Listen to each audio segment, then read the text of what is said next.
नमस्कार, मी सीमा तुमचं आणखीन एका नवीन व्हिडिओमध्ये अगदी मनापासून स्वागत करते। तर आता मी तुम्हाला या ठिकाणी ही जी भाजी दिसत आहे ही आहे रानभाजी बांबूची। तर याची आज आपण भाजी बनवणार आहोत। तर ही जी भाजी आहे ती म्हणजे फक्त पावसाळ्यामध्येच आपल्याला भेटते। तर ही जी भाजी आहे ती आयुर्वेदिक आहे आणि त्याची जी चव आहे ती खूप छान लागते। तर आता या ठिकाणी हे जे बांबूचे हे छोटे छोटे कोवळे कोंब आहेत ते आणलेले आहेत आणि आता आपण हे म्हणजे यामधील कोणता भाग आपण घ्यायचा तर ते पहिलं पाहूया। तर अशा पद्धतीचे त्याच्यावरती लेयर्स आहेत, तर त्या लेयर्स आपण काढून घ्यायचे आहेत आणि जो ही कवळा कवळा भाग आहे म्हणजे आपल्याला चाकूने जो कट होईल तोच भाग आपण या ठिकाणी घ्यायचा आहे। तर पहिले तर मी हा जो भाग कुठपर्यंत कोवळा आहे तो पहिला चेक करते आणि त्यापासूनच आपण ही भाजी कट करून घेणार आहोत। तर या इथं तर हा कोवळा भाग आहे म्हणजे ते कट होतंय, हे सहज कट होत नाही म्हणजे हे व्यवस्थित शिजलं जाणार नाही, त्यामुळे ते आपण घ्यायचं नाही। तर एवढ्या प्रमाणामध्ये या मोठ्या कोंब मधला एवढा भाग निघलेला आहे, तर त्याच्यावरती हे जे साल आहे ते देखील आपण व्यवस्थित काढून घ्यायचं आहे आणि जो कोवळा कोवळा भाग आहे तोच आपण या भाजीसाठी वापरणार आहोत। या आवाजावरून तुमच्या लक्षात येत असेल की हा जो भाग आहे तो म्हणजे व्यवस्थित नाही, तो भाजीच्या लायक नाही।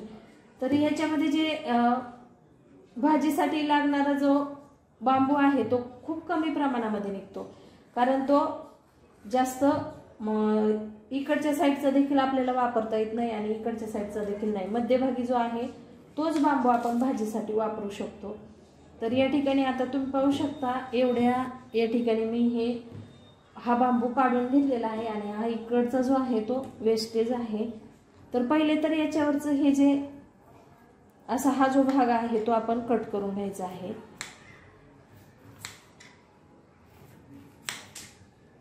याची भाजी खूप वेगवेगळ्या पद्धतीने करतात, परंतु मी ज्या पद्धतीने करते या ठिकाणी मी तुम्हाला ते दाखवणार आहे।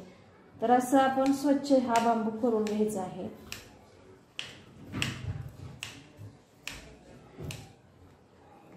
आपण ज्या पद्धतीने बटाट्याचे साल वगैरे काढून घेतो अगदी तसं काढायचं आहे। तर अशा पद्धतीने आपण हा बांबू स्वच्छ करून घेऊया आणि सर्व बांबू मी याच पद्धतीने स्वच्छ करून घेते। तर या इथं मी बांबू हा अशा पद्धतीने त्याच्यावरचा जो भाग होता साल वगैरे ते काढून घेतले। आता मी याचे छोटे छोटे काप करून घेणार आहे। ही जी रानभाजी आहे ती खायला खूप छान लागते, परंतु ती व्यवस्थित केली तरच त्याची जी चव आहे ती आपल्याला योग्यरित्या भेटू शकते। तर अशा पद्धतीने आपण हा जो बांबू आहे तो बारीक बारीक असा कट करून घ्यायचा आहे। तुम्ही किसून देखील घेऊ शकता, परंतु या ठिकाणी मी छोटे छोटे याचे बारीक बारीक काप करून घेणार आहे। म्हणजे जसं आपण कांदा बारीक कापून घेतो अगदी तसंच हा बांबू कापून घ्यायचा आहे। याच पद्धतीने मी आता सर्व कापून घेते आणि त्यानंतर भेटूया आपण। तर या इथं मी सर्व बांबू कट करून घेतलाय। पहिले तर आपण हा जो बांबू आहे तो स्वच्छ धुवून घ्यायचा आहे। यामध्ये ना तुरटपणा जास्त असतो, त्यामुळे आपण स्वच्छ 2-4 पाण्याने धुवून घ्यायचा आहे आणि 10 ते 15 मिनिटे आपण हा बांबू शिजवून देखील घ्यायचा आहे। कारण आपण याची भाजी सुकी बनवणार आहोत, पाणी वगैरे न टाकता वाफेवरती बनवायची आहे। तर डायरेक्ट हा बांबू शिजला जात नाही, त्यामुळे आपण थोडासा तो वाफवून घ्यायचा आहे 10-15 मिनिटे। तर या इथं गॅसवरती मी आता हे पातेलं ठेवलेलं आहे। 10-15 मिनिटे आपण हा बांबू व्यवस्थित शिजवून घेऊया आणि त्यानंतर आपण भेटूया। तर या इथं हा जो बांबू आहे तो 15 मिनिटे चांगला मी शिजवून घेतलेला आहे। तुम्ही पाहू शकता त्याच्यावरती हे जे पिवळसर पाणी आलेलं आहे ते आता आपण काढून टाकणार आहोत। हे जे पाणी आहे ते अगदी तुरट असतं, त्याच्यामुळे भाजीची जी चव आहे ती खूप म्हणजे बिघडून जाऊ शकते। तर व्यवस्थित असा शिजलेला आहे। आणखीन आपण तर फोडणी वगैरे दिल्यानंतर आणखीन त्याला शिजवून घेणारच आहोत थोडा वेळ। तर आता हे जे पाणी आहे ते आपण टाकून द्यायचं आहे आणि आणखीन 1-2 वेळेस स्वच्छ पाण्याने धुवून घ्यायचा आहे हा बांबू आणि एका चाळणीमध्ये तो निथळण्यासाठी ठेवायचा आहे। कढईमध्ये 1 चमचा तेल मी गरम करण्यासाठी ठेवलेला आहे। त्यामध्ये आपण थोडीशी मोहरी टाकायची आहे। मोहरी तडतडली की त्यामध्ये आपण थोडेसे जिरे टाकून घेऊया। खूप साधी सोपी रेसिपी आहे आणि त्यामध्ये आता आपण टाकणार आहोत कांदा। तर या भाजीसाठी थोडासा कांदा जास्तीचा वापरायचा आहे।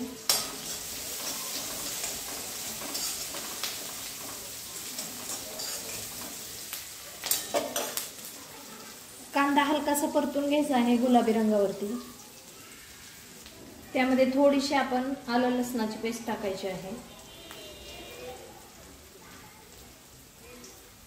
चवीपुरतं मीठ व्यवस्थित मिक्स करून घ्यायचं आहे। त्यामध्ये थोडीशी हळद, आपण आपल्या आवडीनुसार त्यामध्ये लाल तिखट टाकायचं आहे। व्यवस्थित हे तेलावरती परतून घ्यायचं। थोडीशी कोथिंबीर टाकायची आहे।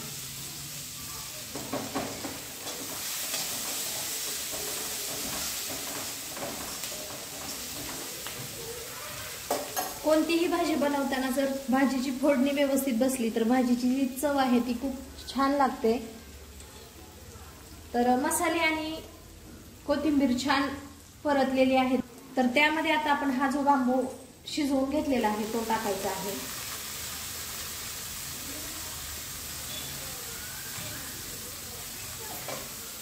व्यवस्थित मिक्स करून घ्यायचंय।